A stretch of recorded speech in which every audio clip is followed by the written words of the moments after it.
হয় যোৱা নিশা ঘোষণা কৰা হ'ল ADRE পৰীক্ষাৰ ফলাফল। এই ফলাফলে বহুতৰে মুখত হাঁহি বিৰিঙাবলৈ সক্ষম হৈছে। এই ফলাফল লাভ কৰি হাঁহি বিৰিঙিছে বহুতৰে মুখত, কাৰণ অতি স্বচ্ছ আৰু নিকাভাৱে এই পৰীক্ষা অনুষ্ঠিত কৰা হৈছিলে বুলি দাবী কৰিছিলে সংশ্লিষ্ট পক্ষই। আৰু সেই অনুসৰি আচলতে যিসকল পৰীক্ষাৰ্থী অৱতীৰ্ণ হৈছিলে তেওঁলোকেও এই পৰীক্ষা ফলাফল লাভ কৰি যথেষ্ট সুখী অনুভৱ কৰিছে। মোৰ কাষত এগৰাকী পৰীক্ষাৰ্থী আছে যিগৰাকীয়ে এই ADRE পৰীক্ষাৰ যিটো হাই ছেকেণ্ডেৰী লেভেল আৰু স্নাতক পৰ্যায়ৰ এই দুইটা লেভেলৰ পৰীক্ষাত তেওঁ এই লিখিত পৰীক্ষাটোত তেওঁ উত্তীৰ্ণ হৈছে। কেৱল ইমানেই নহয়, শেহতীয়াকৈ যি অসম আৰক্ষীৰ উপ পৰিদৰ্শক পদৰ যি পৰীক্ষাৰ ফলাফল, নিযুক্তি পৰীক্ষাৰ ফলাফল এদিন পূৰ্বে দিছিলে, সেই অসম আৰক্ষীৰ উপ পৰিদৰ্শক পদৰ লিখিত পৰীক্ষাটো পাছ কৰিছে, তেওঁ উত্তীৰ্ণ হৈছে। আৰু মোৰ কাষত আছে, তেওঁৰ নাম হৈছে, মই দেখুৱাইছোঁ যে এখেতৰ নাম হৈছে দেৱযানী দেৱী, ঘৰ হাফলুটিঙত, চাৰিং হাফলুটিঙত। পোনপ্ৰথমে তোমাক অভিনন্দন জনাইছোঁ। ধন্যবাদ। কোনটো পৰীক্ষাত তুমি শেহতীয়াকৈ? মই দিছিলোঁ আছাম পুলিচ SI এক্সাম আৰু দিছিলোঁ ADRE গ্ৰেড 3 হাই ছেকেণ্ডেৰী আৰু গ্ৰেজুৱেট উইথ কম্পিউটাৰ এক্সাম, আৰু এই তিনিওটাতে ফলাফল পাবলৈ সক্ষম হৈছোঁ। কেনেকুৱা লাগিছে? বহুতে বেছি ভাল লাগিছে। সম্পূৰ্ণ এটা বছৰ কষ্ট কৰি ফল পাইছোঁ, মানে যেনেকৈ বিচাৰিছিলোঁ তেনেকৈ পাইছোঁ, সেইটো কাৰণে বহুত বেছি ভাল লাগিছে। আৰু বহুত বেছি ধন্যবাদ দিছোঁ, মানে মই CM ছাৰকো বহুত ধন্যবাদ দিছোঁ, কাৰণ আগতেও পৰীক্ষা দিছিলোঁ কিন্তু মই এনেকৈ মানে ৰিজাল্ট পোৱা নাছিলোঁ। আৰু এতিয়া মানে যেনেকৈ পৰীক্ষা দিলোঁ, যেনেকৈ মাৰ্কছ পাম বুলি OMR শ্বীট চেক কৰিলোঁ, সেইমতেই নম্বৰ আহিছে, সেইমতেই পাইছোঁ।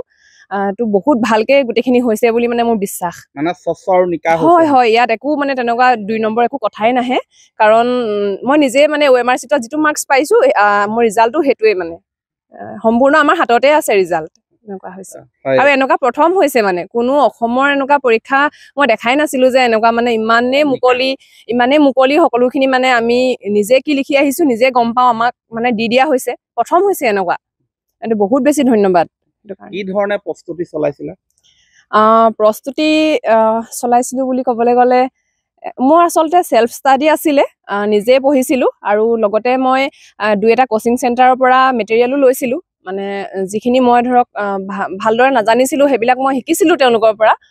অনলাইনে চব শিকিছোঁ, আৰু অনলাইন তেনেকৈ ঘৰতে বহি পিনি ক্লাছ কৰিছোঁ, কৰি পিনি সম্পূৰ্ণ নিজা সময় দিছোঁ। আৰু এতিয়া তুমি 3টা পৰীক্ষাত তিনিটাত উত্তীৰ্ণ হৈছা। কোনটো কাৰণে তুমি আচলতে সিলেক্ট কৰিবা, বাছনি কৰিবা? এতিয়া প্ৰস্তুতি কেনেদৰে চলাবা? আচলতে এতিয়া যিহেতু 2টা ফেজ আৰু এটা ফেজ বাকী আছে, ADRE-টোৰ কাৰণে স্কিল টেষ্ট বাকী আছে, আৰু SI-টোৰ কাৰণে ফিজিকেল টেষ্ট আৰু মেডিকেল এইখিনি বাকী আছে। গতিকে মই এতিয়াই কৈ দিব নোৱাৰোঁ যে মানে কোনটো ল'ম, কাৰণ 2টাৰে ছেকেণ্ড ফেজৰ সেইখিনি দি লওঁ, তেতিয়া মানে মই যদি চবেই ভাল হয় তেতিয়া মই SI-টোৱে প্ৰিফাৰ কৰিম। তোমাক এতিয়াও ইয়াতে প্ৰেক্টিচ কৰি থকা দেখিছিলোঁ পূৰ্বে, গতিকে নিশ্চয় তুমি আৰক্ষী উপ পৰিদৰ্শকৰ পদৰ কাৰণে চাবা। হয়, সেইটো কাৰণে মই প্ৰিপেৰেশ্যন ষ্টাৰ্ট কৰিছোঁ। মোৰ ঘৰত আছে, এতিয়া মোৰ এটা ল'ৰা আছে, তাৰ বয়স 2.5 বছৰ। মোৰ হাজবেণ্ড আছে আৰু শাহুমা। মোৰ হাজবেণ্ডৰ নাম অনুপম নাথ। তেখেতৰ কি কৰ্ম? তেওঁ 108ত কৰ্মৰত এতিয়া। বাকী আমি জানিছিলোঁ যে তুমি নিজাববীয়াকৈ কিন্তু এই পৰীক্ষা দিয়াৰ পূৰ্বেও স্বাৱলম্বীভাৱে কিবা কৰিব কৰি আছা? হয়, মই যেতিয়া মোৰ বেবীটো জন্ম হৈছিলে, তাৰ পিছতে মই ঘৰত আছিলোঁ।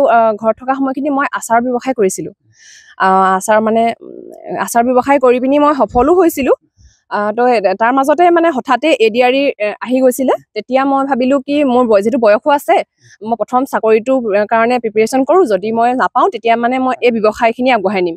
সঁচাকৈ ভাল লগা এটা খবৰ যে তেখেতৰ স্বামীৰ নাম হৈছে অনুপম নাথ। তেখেত 108ৰ এগৰাকী কৰ্মচাৰী, অতি ব্যস্ততাপূৰ্ণ এটা কাম, আৰু তাৰ মাজতে কিন্তু দেৱযানী দেৱীয়ে তেখেতে নিজেই আচাৰ ব্যৱসায় কৰিছিলে। তেখেত আমি জানো যে মেধাৱী এগৰাকী পৰীক্ষাৰ্থী, তেওঁ ইয়াৰ স্নাতক পৰ্যায়তো যে পৰীক্ষা আছিলে তেওঁলোকে সেইবিলাকতো ভালদৰে উত্তীৰ্ণ হোৱা প্ৰথম শ্ৰেণীৰ স্থান লাভ কৰিছিলে তাৰ পিছতো তেওঁ কিন্তু নিজকে স্বাৱলম্বী কৰিবলৈ তেওঁ আচাৰ ব্যৱসায়ো কৰিছিলে তাৰ মাজতে পঢ়া শুনা অব্যাহত ৰাখি ভালদৰে পঢ়ি আৰু শেহতীয়াকৈ এই তিনিওটা পৰীক্ষাত তেওঁ উত্তীৰ্ণ হৈছে আৰু তেওঁ বাকী আছে কোনো এটা পৰীক্ষা তেওঁৰ ফিজিকেল টেষ্ট বাকী আছে শাৰীৰিক পৰীক্ষা আৰু এটা মৌখিক পৰীক্ষা বাকী আছে বাকী থকা পৰীক্ষা কেইটাও যাতে সফলতাৰে তেওঁ উত্তীৰ্ণ হয় আৰু নিযুক্তি লাভ কৰে আমিও তাৰ কাৰণে